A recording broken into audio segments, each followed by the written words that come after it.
नमस्कार, मैं हूं मृत्युंजय कुमार झा और कमोडिटी सुपरफास्ट में आपका स्वागत है। और सबसे पहले बात करेंगे गोल्ड की। और गोल्ड की तेजी थोड़ी सी बढ़ी है और 59,800 के ऊपर आया है। करीब करीब 100 रुपए के आसपास की तेजी गोल्ड में दिख रही है। और इस वक्त चांदी में भी मजबूती है और एमसीएक्स पर चांदी का भाव 421 रुपए ऊपर ट्रेड कर रहा है। हमारे साथ रवि दिवरा है कुमारजी ग्रुप के। रवि जी, बहुत बहुत स्वागत है आपका। गोल्ड में कल गिरावट आई और मार्केट में ठीक ठाक बिकवाली का माहौल बना। और वैसे भी आप देखिए कि ऑल टाइम हाई से ऑलमोस्ट 2,000 रुपए गोल्ड के दाम कम हो गए हैं। ग्लोबल मार्केट में $100 से ज्यादा दाम कम हुए हैं ऑल टाइम हाई से। मैं आपसे पूछना चाहता हूं कि क्या 59,800 के आसपास फ्रेश बाइंग करनी चाहिए गोल्ड में या रुकना चाहिए? डेफिनेटली आज दोपहर के बाद जब यूरोप मार्केट ओपन हुए उसके बाद थोड़ा मूड इम्प्रूव हुआ है। पर्टिकुलर ये इम्प्रूव होने की वजह डॉलर इंडेक्स है। डॉलर इंडेक्स जो 103.50 चल रहा था उसमें कुछ कूल ऑफ देखने को मिला एंड इसका एक फायदा है वो सारे मेटल्स या बुलियन को देखने को मिल रहा है। तो मुझे लग रहा है कि आज थोड़ा डे ऑफ शॉर्ट कवरिंग हो सकता है। हालांकि बहुत बड़े अपसाइड के मैं एक्सपेक्टेशंस नहीं कर रहा हूँ, पर फिर भी 59,800 का काफी सपोर्ट है और ये सपोर्ट के आसपास कंसोलिडेट कर रहा है। मुझे लग रहा है कि यहाँ पे कॉन्ट्रा ट्रेड लेके बाय करना चाहिए। एक बार स्टॉप लॉस आप 59,620 छोटा सा स्टॉप लॉस लगा के बाय करें। शॉर्ट कवरिंग मुझे 60,200 तक दिख रहा है। मुझे लग रहा है कि इवनिंग ट्रेडिंग सेशन में यूएस ओपनिंग होने के बाद थोड़ा शॉर्ट कवरिंग और एक्सटेंड हो सकता है। हालांकि ध्यान रखें 8:30 बजे जो फेड चेयर है एंड एग्जिस्टिंग फेड चेयर है बर्नांकी, वो दोनों की एक कन्वर्सेशन है। तो आई थिंक ये काफी इंपॉर्टेंट रहेगा, बट तब तक मुझे लग रहा है कि 60,200 तक की रिकवरी आ जानी चाहिए। ठीक है, तो ये बात हो गई गोल्ड की। अच्छा, चांदी पर आपका व्यू क्या है? चांदी में करीब करीब 450 रुपए की तेजी है। 72,600 के आसपास है एमसीएक्स पर चांदी का भाव। सिल्वर पर क्या व्यू है आपका?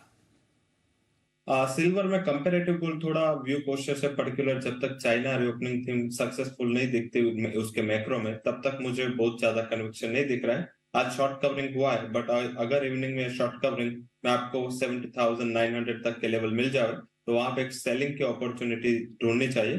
स्टॉप लॉस आप 73,400 का लगा सकते हैं। डाउन साइड मुझे लग रहा है कि 70,000 के एक लिमिटेड डाउन साइड आपको इवनिंग में आते हुए दिख सकते हैं। तो वहां पे सेलिंग का व्यू कंटिन्यू है, सेल ऑन राइज रहना चाहिए। ओके, तो आप कह रहे हैं तेजी पर बिकवाली चांदी में आप कह रहे हैं कि करनी चाहिए। और 72,560 का स्तर इस वक्त चांदी में दिख रहा है। करीब करीब 400 रुपए की कमजोरी। ओके, आगे बढ़ते हैं, बात करते हैं क्रूड की। कच्चे तेल में तेजी है करीब करीब 1.5% के आसपास की। 6,000 के ऊपर मार्केट आया है। हालांकि फंडामेंटली क्रूड का मार्केट भी कमजोरी है, डिमांड के मोर्चे पर तो चिंता है ही। तो ऐसे में क्या किया जाए कच्चे तेल में आज के लिए रवि जी? जरूर से वहां पे डिमांड के मोर्चे में जरूर से चिंता है चाइना की ओर से रही है। हालांकि जो यूएस अपना रिफिलिंग कर रहा है, जो कोटा उन्होंने प्राइस कंट्रोल करने के लिए रखा था, उससे जो उसके इन्वेंट्री के डेटा बढ़ के आए वो न्यूज है उससे नलीफाई हो चुके हैं। एंड साथ में देखें तो ओपेक की मीटिंग जैसे हम जून एंड तक जाएंगे, मीन्स मई एंड तक, तो जून में शायद फर्स्ट या सेकंड वीक में ये मीटिंग शेड्यूल होगी। तो मेरे हिसाब से मार्केट में थोड़ा ऑप्टिमिज्म बढ़ रहा है कि ओपेक फिर से प्रोडक्शन कट के लिए बात करेगा। एंड मुझे लग रहा है कि इस हिसाब से एक थोड़ा बाइंग का ट्रेड लेना चाहिए। 6,000 के जितने करीब मिले बाय करें। स्टॉप लॉस 5,950 का लगा है। अपर साइड मुझे लग रहा है कि 6,100 तक के टारगेट इवनिंग तक दिखने चाहिए। ओके, तो ये राय आपकी हो गई कच्चे तेल पर कि क्रूड में आपको करना क्या है। अब आते हैं नेचुरल गैस पे। नेचुरल गैस में भी तेजी पिछले कुछ दिनों में ठीक ठाक तेजी आई है, लेकिन आज मार्केट रेंज में दिख रहा है। 214 के आसपास है एनजी का भाव। क्या ट्रेड लें? मेरे हिसाब से वहां पे जून कॉन्ट्रैक्ट में अभी थोड़ा वॉल्यूम अच्छा है, तो मुझे लग रहा है कि वहां पे थोड़ा कॉन्ट्रैक्ट ट्रेड लेके ये जो 2 दिन की तेजी है उसके बाद मुझे लग रहा है कि थोड़ी मुनाफा वसूली आ सकती है। लेवल स्पेसिफिक बात करें 224 के करीब प्राइस चल रहा है। 226 के करीब एक बार नेचुरल गैस में बेच के चले। 230 के स्टॉप लॉस के साथ डाउन साइड मुझे लग रहा है कि as a part of profit booking 215 तक के टारगेट आ सकते हैं। क्यों है? क्योंकि जो इन्वेंट्री कल एक्सपेक्टेशन से लोअर है, बट इतने भी लोअर नहीं है कि प्राइसेस में 6% की तेजी सस्टेन होनी चाहिए। ओके, तो ये राय आपकी हो गई नेचुरल गैस के ऊपर। 224 के ऊपर है इस वक्त एनजी का भाव।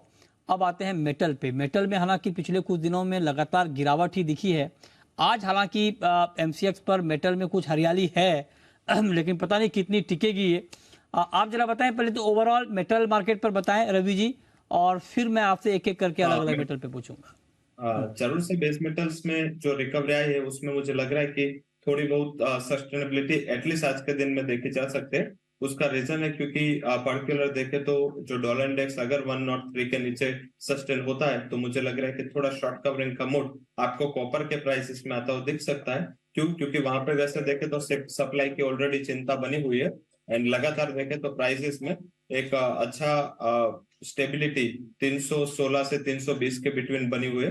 तो आप क्या करें, यहाँ पे एक बार बाय कर ले, 320 का स्टॉप लॉस लगाए। मुझे लग रहा है कि as a part of short covering 733 से 735 तक के लेवल एक से दो ट्रेडिंग सेशन में आते हुए दिख सकते हैं। अच्छा, ओके, तो ये राय आपकी हो गई कॉपर के ऊपर। अच्छा, कॉपर के अलावा अगर मैं आपसे जिंक में पूछूं, क्योंकि जिंक करीब करीब 3 साल के निचले स्तर पर है, एलएमई पर जिंक का भाव यहाँ पर भी मार्केट रेंज में ही है, आज थोड़ी सी मजबूती जरूर है, तो जिंक में क्या करें? जिंक में एक इम्पोर्टेंट सपोर्ट 223 का है और काफी टाइम से देखे तो ये फोर्थ टाइम ऐसा हुआ है कि 223 के सपोर्ट को उन्होंने क्लोजिंग बेसिस पे अच्छा रिस्पेक्ट दिया है। तो मुझे लग रहा है कि अब एक छोटा स्टॉप लॉस ₹2 का आप नीचे लगा के एक बार वहां पे बाइंग पोजीशन में रह सकते हैं। 225 के करीब बाय करें, 223 के करीब स्टॉप लॉस लगाए। अपर साइड मुझे लग रहा है कि वहां भी शॉर्ट कवरिंग आ सकता है और 229 तक के लेवल में एक्सपेक्ट कर रहा हूँ। मीन्स के यहाँ से करीबन 1.5 से 2% की और तेजी शायद 1 से 2 ट्रेडिंग सेशन में आते हुए दिखे। तो अभी सेलिंग का व्यू नहीं है, अभी मुझे लग रहा है कि थोड़ा शॉर्ट कवरिंग के लिए बाइंग का व्यू बेस मेटल्स में एटलीस्ट लेना चाहिए। ठीक है, अब बात करते हैं जीरे की। कल की तेज गिरावट के बाद आज जीरे में रिकवरी है और करीब करीब 800 रुपए ऊपर है, 45,500 का भाव है, क्या करें? जीरे में मुझे लग रहा है कि तेजी थोड़ी एक ट्रेडिंग सेशन और सस्टेन हो सकते हैं। पर्टिकुलर ये ओवरसोल्ड कैटेगरी से शॉर्ट कवरिंग है एंड हालांकि ओवरऑल ट्रेंड अभी जो तेजी पहले थी प्रीवियसली जो फंडामेंटल थे उसमें थोड़ा नेगेटिव फंडामेंटल ये ऐड हुआ है क्योंकि इंटरनेशनल पीयर्स पे हमारे कंपटीशन में ग्लोबल मार्केट में आ रहे हैं। तो जितनी चाइनीज डिमांड की 2 से 3 दिन से इंक्वायरी जरूर से आ रहे हैं बट वो ट्रेड में कन्वर्ट नहीं हो रहे। तो लग रहा है कि थोड़ा एक इस सेंटिमेंट को देखना पड़ेगा बट 45,000 का एक सस्टेनेबल लेवल अभी मुझे दिख रहा है। बाय करें थोड़ा डिप पे 45,000 के नीचे क्लोजिंग बेसिस पे स्टॉप लॉस लगाए। एक बार मुझे लग रहा है कि 45,800 तक के लेवल आपको वहां पे ट्रेडिंग पर्सपेक्टिव से मिल सकते हैं। ओके, ठीक है। अच्छा, ग्वार में भी कल ठीक ठाक गिरावट आई थी, आज गिरावट तो रुकी है लेकिन हरियाली बहुत ज्यादा नहीं है, मतलब गिरावट रुक गई है लेकिन तेजी वाली कोई बात दिख नहीं रही है। ग्वार पर क्या कमेंट है आपका? गोवा में तेजी होगी, शायद लग रहा है कि जून में होगी, पर्टिकुलर जब मॉनसून का सिनारियो मार्केट को पता चल जाएगा। आई थिंक इस हिसाब से आईएमडी ने अपने रिपोर्ट में 4 दिन का डिले बताया। अगर 4 दिन का होता है तो ज्यादा तेजी की उम्मीद नहीं, बट अगर थोड़ा और डिले और अनइवन डिस्ट्रीब्यूशन होता है तो एक सेंसिटिविटी वहां पे वेदर की काफी रहती है। तो मुझे लग रहा है कि थोड़ा शॉर्ट टर्म के लिए, क्योंकि अपने बॉटम सपोर्ट के करीब गुआरगम है, गुआरगम ने काफी टाइम से अपना लेवल 10,800 का ब्रेक किया नहीं। तो आई थिंक एक ट्रेडिंग पर्सपेक्टिव से बाय करें विद स्टॉप लॉस ऑफ 10,800। मुझे लग रहा है कि नेक्स्ट या नेक्स्ट टू नेक्स्ट वीक में उसमें फिर से 11,800 तक के लेवल की उम्मीद करनी चाहिए। ओके, ठीक है, तो ये राय आपकी हो गई ग्वारसीड ग्वारगम पे। कैस्टर पर आपका व्यू? कैस्टर में हल्की मजबूती है, 5850 के आसपास मार्केट घूम रहा है, क्या करें कैस्टर में?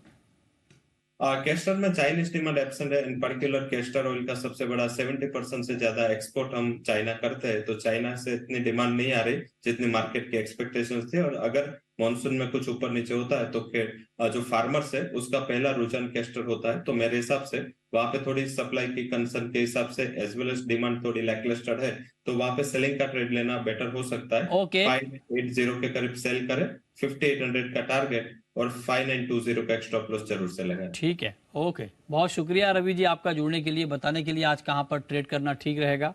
लेकिन आपको बता दें कि आज हमारा जो खास शो होता है वीकली स्पेशल, कमोडिटी स्पेशल, वो खाने के तेल पर है।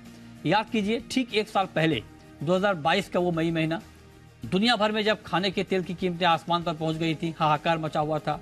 रिटेल में खाने के तेल के दाम 200 रुपए प्रति किलो के ऊपर चले गए थे। तेलों की जमाखोरी पर देश भर में छापे पड़ रहे थे। इंडोनेशिया को पाम तेल एक्सपोर्ट पर रोक लगानी पड़ गई थी। लेकिन अब हालात बिल्कुल बदल गए हैं। थोक में दाम 1 साल पहले के मुकाबले आधे रह गए हैं। रिटेल कीमतों में भी तेज गिरावट आई है। लेकिन तेल सस्ता होने से जहां कंज्यूमर को राहत मिली है, वहीं तिलहन के दाम गिरने से किसानों को नुकसान हो रहा है। क्या है ग्राउंड रिपोर्ट और क्या रिटेल में और कम होंगे खाने के तेल के दाम? इसी पर देखिए हमारा खास शो तेल सस्ता तिलहन खस्ता शाम 4:30 बजे।